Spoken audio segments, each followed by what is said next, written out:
ప్రభువైనటువంటి యేసుక్రీస్తు నామానికి స్తోత్రాలు. అందరికీ ప్రైజ్ ది లార్డ్. ఈ దినమునాడు దేవుడి వాక్యం చూసుకుందాం. ఏపీసీ పత్రిక 5వ అధ్యాయం మొదటి నుంచి కొన్ని వచనాలు చూసుకుందాం. కావున మీరు ప్రియులైన పిల్లల వలె దేవుని పోలి నడుచుకొనుడి. హల్లెలూయా. ఈ మాట ఎవరు చెప్తున్నారంటే అపోస్తలుడైన పౌలు గారు చెప్తున్నారు. ఏమని మీరు ఎలా ఉండాలంటే ప్రియులైన పిల్లల వలె ఎల్లనట దేవుని పోలి నడుచుకొనండి. దేవునికి ఎటువంటి పిల్లలమై నడవాలని చెప్తున్న దేవుడి వాక్యం అంటే ప్రియమైన పిల్లలు నలుగురు ఉన్నారనుకో ఒక కుటుంబంలో. ఆ నలుగురిలో చిన్నవాడంటే చాలా ఇష్టపడతాం. అందులో ఒక చిన్నవాడివి. ఇంకొక ముగ్గురు విషయాల్లో చూస్తే తెలివి గలవాడి విషయంలో ఇష్టపడతాం. ఇంకొకరు చూస్తే శక్తి సామర్థ్యం కలిగిన వారి విషయాల్లో మనము ఇష్టపడతాం. ఇంకొకరిని చూస్తే అన్ని రకాల కుటుంబ బాధ్యతలు మోస్తున్నప్పుడు మనం ఇలా ఇష్టపడతాం కదా, ప్రియులు వాళ్ళు కదా. కాబట్టి ప్రియమైన వారు అందరూ ఒక్కొక్క వారికి ఒక్కొక్క రీతిగా కుటుంబాన్ని కలిగిన బాధ్యత కలిగి ఉన్నారు. కాబట్టి వారిని తండ్రి ఎలా చూస్తాడంటే ప్రియమైన వారిగా చూస్తాడు కదా. మరి మనము కూడా తండ్రి విషయంలో, దేవాది దేవుడి విషయంలో, దేవుడి సన్నిధి విషయంలో, పరలోక రాజ్య విషయంలో భూమి మీద ఉన్న మనము తండ్రికి ప్రియమైన పిల్లల వలె ఉన్నామా? ప్రియమైన పిల్లలు తండ్రికి ఇష్టమైన పనులు మాత్రమే చేస్తారు, తండ్రికి ఇష్టమైన రీతిగా నడుస్తారు. ఇప్పుడు ఒక కుటుంబం గురించి మనం చూసుకున్నాం కదా, సామర్థ్యము, శక్తి, జ్ఞానము, కుటుంబాన్ని పరిపాలించటము అనేది కదా. అలా చూసుకుంటున్నప్పుడు మరి మనల్ని కూడా తండ్రి అదే విధంగా చూస్తున్నాడు.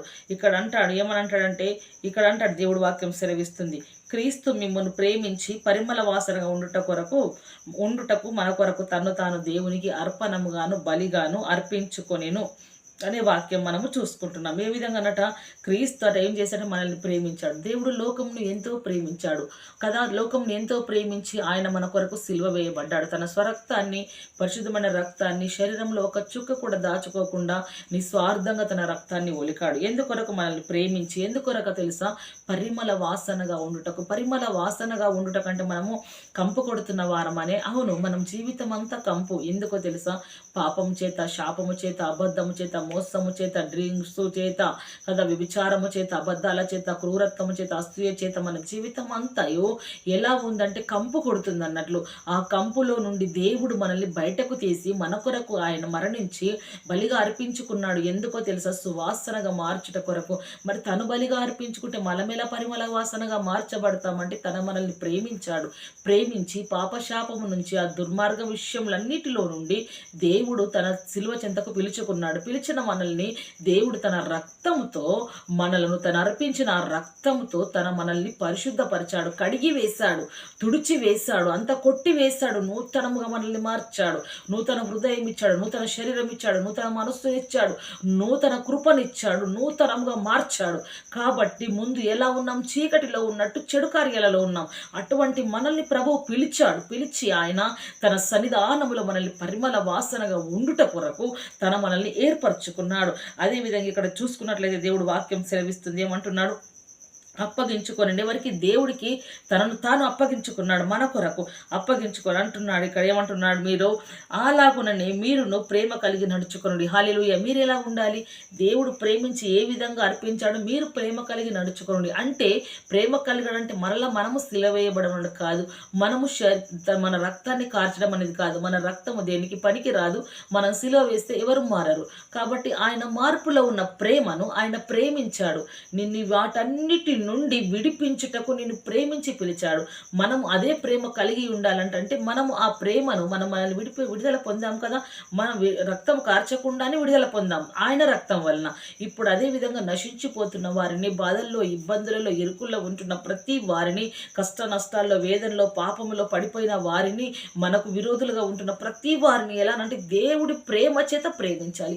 ఆ ప్రేమను వారికి పరిచయం చేయాలి. ఈ ప్రేమ మనల్ని విడిపిస్తుంది, ఈ ప్రేమ విమోచిస్తుంది, ఈ ప్రేమ రక్షిస్తుంది, ఈ ప్రేమ కరుణ చూపుతుంది, ఈ ప్రేమ దయను చూపుతుంది, ఈ ప్రేమ మనల్ని ఆశీర్వదిస్తుంది, ఈ ప్రేమ సదాకాలం మన తోడుగా ఉంటుంది, ఈ ప్రేమ మన మరణం మట్టుకు మనల్ని నడిపిస్తుంది. ఎటువంటి ఇబ్బంది రాదు. మన జీవితం ఒక పరిమళ వాసనగా మారుస్తుంది. పడిపోయాం, చెడిపోయాం, మన కుటుంబాలు కూలిపోయాయి అనే స్థితిలో ఉన్న వారికి ఆయన ప్రేమ చెప్పడమే మీరును ప్రేమ కలిగి నడుచుకోండి అని దేవుడు వాక్యం బోధిస్తున్నది. ఇక్కడ అంటున్నాడు, ఏమంటున్నాడు అంటే మీలో జారత్వమే గాని, ఏదట జారత్వమే, ఏ విధమైన అపవిత్రత కానీ లోభత్వము కానీ వీటి పేర్లు మీరు ఎత్తకూడదు. అపవిత్రత అంటే పాపంకు సంబంధించిన ఏ అపవిత్రత మన లోపలికి రాకూడదు. లోభత్వం అయితే అసలే రాకూడదు మన విషయంలో. వీటి పేర్లు కూడా మనము ఎత్తకూడదంట. అంటే మనము జీవించకూడదనే కండిషన్ మనకి ఇక్కడ. ఆ పేర్లు అపవిత్రమైన వాటి గురించి వాటి పేర్లను ఎత్తకూడదు మనము. అంటే లోభత్వముల వల్ల మనం నడుచుకొనకూడదు అని అంటే మనం అపవిత్రులుగా జీవించకూడదు అని దేవుడు వాక్యం స్పష్టంగా సెలవిస్తుంది. కాబట్టి ఏమంటున్నాడు, కానీ మీరు ఎత్తకూడదు, ఇదే పరిశుద్ధులకు తగినది. అలా ఎత్తకపోవడం వలన, పరిశుద్ధంగా జీవించడం వలన, దేవుడి ప్రేమను మనము ఆ రుచి చూసి అనేకులకు పంచడం వలన అది మనకు తగుతుంది. కానీ అటువంటి మనకు తగదు. అపవిత్రత, లోభత్వాలు, వారి పేర్లు ఎత్తడం, అటువంటి విషయాలలో మనం మాట్లాడడం ఆయనకు ఏమాత్రమును ఇష్టం లేదు అంటాడు. ఇక్కడ ఏమంటున్నాడు అంటే దేవుడు వాక్యము, కృతజ్ఞత వచనమే మీరు ఉచ్చరింపవలెను. హల్లెలూయా. కృతజ్ఞత వచనం అంటే దేవుని గురించిన వార్త ఉచ్చరించాలి. ఇదిగో దేవుడు మంచివాడైన, కృతజ్ఞతస్తులు చెల్లించాలి అని అనాలి. ప్రజలకు కూడా అది బోధించాలి. మీలో బూతులైనను, ఇంకంటాడు పోకిరి మాటలంటే అల్లరితో కూడినవి కదా, అవైనను. బూతులు అంటే మన నోటు చాలిస్తే ఆ పని ఆపం. అటువంటి ఏమాత్రం మీరు ఎత్తకూడదు అని ఇక్కడ అంటున్నాడు ఒక మాట.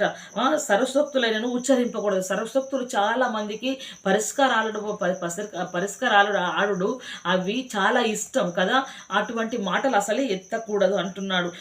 ఇవి మీకు తగవు. మీకు తగిందెల్లా దేవుడి ప్రేమ, పవిత్రత, పరిశుద్ధత మాత్రమే తగ్గుతుంది అంటున్నాడు అని అంటాడు. ఇక్కడ ఏమంటాడు, వ్యభిచారినైన, అపవిత్రమైన విగ్రహారాధనను ఏలనట ఉన్న లోబి అయినను క్రీస్తు యొక్క దేవుని యొక్క రాజ్యములో హక్కుదారుడు కాడు. ఎవరు వ్యభిచారులు, అపవిత్రులు. విగ్రహారాధన అనగా దేవునికి కాదు, దేవునికి విరుద్ధంగా ప్రేమించేది ప్రతిది విగ్రహారాధన కిందికి వస్తుంది కదా. కాబట్టి ఇక్కడ అంటున్నాడు ఏమని, ఇంకొక మాట, వ్యభిచారణ అనేది బహు ఘోరమైనది. భర్త ఉండగా భార్యలు ఉండగా భర్తలు, కుమారులు, ఎందరెందరో కుటుంబాలని అల్లకొల్లం చేసుకునే అటువంటి జీవితాలలోకి ఎప్పుడు తలదూర్చకూడదు. వాటి పేర్లు కూడా ఎత్తకూడదు అని. అపవిత్రత అసలే హృదయంలోకి, జీవితంలోకి అంచుకు కూడా రాకూడదు. పవిత్రత కలిగి బ్రతకాలి అని అంటున్నాడు. లోభత్వంలో క్రీస్తు యొక్క దేవుని యొక్క రాజ్యమునకు హక్కుదారుడు కాడు. అటువంటి వారున్న వారు ఎవరు దేవుని రాజ్యానికి హక్కుదారుడు కాడనే సంగతి మీకు నిశ్చయంగా తెలియను కదా. తెలియను అంటే మనకు తెలుసు, మీకు చెప్పుచున్నానని మాట మాట్లాడలేదు. ఇక్కడ తెలియను మీకు అంటున్నాడు. అంటే మీకు తెలిసి కూడా మీరు ఇటువంటి అనుసరిస్తే మీరు దేవుని రాజ్యానికి హక్కుదారులేనా కారు. కాబట్టి ఇవి తెలుసు కాబట్టి వీటిని విసర్జించి మనం క్రీస్తును అనుసరించి నడిచినప్పుడు మనం హక్కుదారులం. ఎవరికి? పరలోక రాజ్యానికి, అధికారంతో కూడిన రాజ్యానికి, మరణమును, ఐశ్వర్యాన్ని, ధనఘనతను, లోకాన్ని, సమస్త జీవమును శాసించే అధికార రాజ్యానికి మనం హక్కుదారులమై ఉంటున్నాం. ఇక్కడ అంటాడు ఏమని, వ్యర్థమైన మాటల వలన ఎవడు మిమ్మల్ని మోసపరచనీయకూడదు. హల్లెలూయా. వ్యర్థంగా కొందరు మాట్లాడతారు, అది ఇది అని మాట్లాడి మనల్ని లొంగదీస్తారు, మనల్ని మోసపుచ్చుతారు. డబ్బుకు కానీ, మాటకు కానీ మన లోపల ఉన్న రహస్యాలన్నీ తీసి మనల్ని ఇంకొకరి దగ్గరకు ఏలన చేస్తారు. కాబట్టి అటువంటి మాటలు మీరు నమ్మకుడి అంటున్నాడు. మోసపరచనీయకుడి. ఇట్టి క్రియల వలన దేవుని ఉగ్రత అవిధేయుల మీద వస్తుంది. అంటే అవిధేయత అంటే విధేయత కలిగి దేవుని ఆరాధించువారు కలరు అని దేవుడు వాక్యం సెలవిస్తుంది. విధేయత కలిగి దేవుని ఆరాధించాలి. అవిధేయత మన నుంచి తొలగించుకునాలి. విధేయత కలిగి ప్రభు సన్నిధిలో మనం నిలవబడితే మన ఎదుటిన్న వారి ఏడల కూడా మనం ఎలా విధేయత కలిగి మనం జాగ్రత్త కాపాడుకుని దేవుడు కృపనిస్తాడు. కాబట్టి మొట్టమొదటిగా దేవునికి విధేయత చూపించి వారమై ఉండాలి. వచ్చును కనుక మీరు అట్టి వారితో పాలివారై ఉండకూడదు. అవిధేయులైన వారితో, ఇప్పటి వరకు మనం మాట్లాడుకున్న వారితో మీరు పాలి భాగస్తులు కావద్దు. పరిశుద్ధులతో, నిష్కలంకులతో, నిందారహితులతో, నీతిమంతులతో కదా, దేవుని ప్రేమించి వారితో, దేవుని సంఘంతో మీరు పాలివారై ఉండండి. దేవునితో పాలివారై ఉండండి. కానీ ఎటువంటి వారితో మీరు పాలివారి కాకూడదు. కొందరు అల్లరు లేపుతారు. అటువంటి వారితో మేము పాలుళ్ళం అంటారు కదా. కొందరు ఎవరిని ఎలా నశింపజేయాలని ఆలోచిస్తారు. అటువంటితో వారి కూడా పాలివాళ్ళం అంటారు. అది ఏమి పని చేయదు దేవుడి రాజ్యంలో. దేవుని రాజ్యానికి అది అసలు అంతది కూడా అంటారు. అంత లోతులో ఉంది అది. దేవుడి రాజ్యం ఉన్నతంగా ఉంది. ఇక్కడ అంటాడు ఏమని, మీరు పూర్వమందు చీకటి ఉంటుంది కానీ ఇప్పుడైతే మీరు వెలుగై ఉన్నారు అంటాడు. మనం వెలుగు సంబంధమే కదా. వెలుగు ఫలము సమస్త విధములైన మంచితనం అన్నమాట. మంచి కార్యములు, ఇప్పటి వరకు మనం మాట్లాడుకున్న మంచి కార్యములన్నీ దేవుడు జరిగిస్తున్నట్లయితే నీతి సత్యములు వాటిలో కనబడును. ఎక్కడ? మంచి పనులలో, మంచితనమాట. మంచి పనులలో, సమస్త విధములైన కార్యములలో వెలుగు కనబడుతుంది. వెలుగు సంబంధమైన మనము క్రీస్తులో ఉన్నాము. క్రీస్తులో లేకముందు చీకటి, ఇప్పుడు వెలుగులోకి వచ్చాము. ఆయన మనలో ఉన్నాడు కాబట్టి మనం వెలుగు సంబంధులము. అంటే వెలుగు సంబంధించిన కార్యాలే చేయాలి, వెలుగులోనే చేయాలి కదా. కాబట్టి ఇక్కడ అంటాడు ఏమని, గనుక ప్రభువుకి ఏది ప్రీతికరమైనదో దానిని పరీక్షించును. ఏంది పరీక్షించును పరీక్షిస్తుంది, వెలుగు పరీక్షిస్తుంది. ప్రభువుకు ఏది ప్రీతికరమని పరీక్షించినప్పుడు ఇక్కడ అంటుంది వెలుగు సంబంధుల వల్ల నడుచుకొనుడి. పరీక్షించినప్పుడు మనం పరిశీలనలో దేవుడు కనబడాలి వెలుగు సంబంధులమని. నిష్ఫలమైన అంధకార క్రియలలో పాలివారై ఉండక వాటిని ఖండించుడి. నిష్ఫలం అంటే పడిపోయే, చెడిపోయే, ఒడిదిరి పెట్టిపోయే అటువంటి కార్యాలలో మీరు ఎప్పుడు కూడా పాలివారే చీకటి కార్యాలు ఇక్కడ అంటున్నాడు. ఏమని అంటున్నాడు అంటే అంధకారం అనగా చీకటి, అంధకార క్రియలలో ఆ కార్యంలో మీరు ఎప్పుడు పాలివాస్తులు కాకూడదు. రాత్రి కాల జరిగే ప్రతి కార్యము దొంగతనము, వ్యభిచారము, నానా విధములైన ఇతరుల మీద పగబట్టడము, ఆలోచన చేయడము, కుటుంబాలు నశింపజేయడం అంతా రాత్రికాల సమయంలోనే విచారిస్తారు అన్నట్టు. వీటన్నిటి కార్యములను మీరు ఎప్పుడు పాలిభాగస్తులు కావద్దు. వాటిని ఖండించాలి, బెదిరించాలి, వాటిని తొలగించుకునాలి. అది తప్పు అని ఖండించాలి. అప్పుడు మనం నిజమైన వెలుగులో ఉన్నట్లు. ఏలయనగా అట్టి క్రియలు చేయువారు రహస్యమును జరిగించుచు పండ్లను గురించి మాటలాడుటైనను అవమానకరమై ఉన్నది. ఎల్లట అటువంటి వారు రహస్యమని జరిగిస్తారు చూడు. ఆ పనులను బట్టి మాట్లాడు అవమానమే అంటున్నాడు పౌలు భక్తుడు. మాట్లాడు కూడా అవమానమే అంటున్నాడు. అనడమే కాదు, ఇక్కడ అంటాడు ఒక మాట, సమస్తమును ఖండింపబడి వెలుగు చేత ప్రత్యక్షపరచబడును. హల్లెలూయా. సమస్తం తొలగించబడుతుంది, వెలుగు చేత మాత్రమే ప్రత్యక్షమవుతారు. కాబట్టి ప్రత్యక్షించున్నది ఏదో అది వెలుగే కదా. హల్లెలూయా. ప్రత్యక్షమవుతున్నది ఏది? వెలుగే. చీకటి ప్రత్యక్షం అవుతుందా? కాదు కదా. సూర్యుడు ఎలా ఉదయిస్తాడు? యేసుక్రీస్తుల వారు ఆరిపోని సూర్యుడు, వెలిగే సూర్యుడు, మండే సూర్యుడు ఆయన అని ఇక్కడ అంటాడు. ఏమని తిరిగి అందుచేత నిద్రించుచున్న నీవు మేల్కొని, అంటే ఏ విషయంలో నిద్రిస్తున్నావు నీవు? వ్యభిచారము, అపవిత్రత, లోభత్వము, దొంగతనము, పోకిరి మాటలు, దూషణ మాటలు, ఇవన్నిటిలో నీవు జారత్వంలో, వీటన్నిటిలో నువ్వు బూతులలో ఇవన్నిటిలో నిద్రిస్తున్నావా? అయితే నువ్వు మేలుకో. దేవుడు వాక్యం సరే, నువ్వు మేలుకొని మృతులలో నుండి లేము. చనిపోయిన స్థితిలో నుండి నువ్వు లేవు. ఎందుకు లేవాలి? బ్రతకతందుకు లేవాలి. క్రీస్తు నీ మీద ప్రకాశించును ఆయన చెప్పుచున్నాడు. హల్లెలూయా. ఏమని చెప్తున్నాడు ఆయన? నీ మీద నేను ప్రకాశిస్తాను, నువ్వు బ్రతుకుతావు. నువ్వు బ్రతుకు, నా క్రియలలో, నా విశ్వాసంలో, నా ప్రేమలో నువ్వు బ్రతుకు.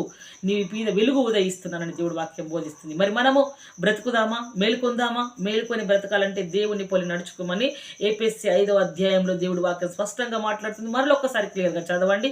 మేలుకొని వాడు బ్రతుకుగాడు. ఈ మాటలు దేవుడు దీవించి ఆశ్రయించి ఫలింపజేసి మన ఆత్మల నిమిత్తం ఫలింపజేయునుగాక. ఆమేన్. Praise the Lord. Subscribe, like, share దయచేసి ప్రార్థించండి, పాల్గొనండి. Praise the lord.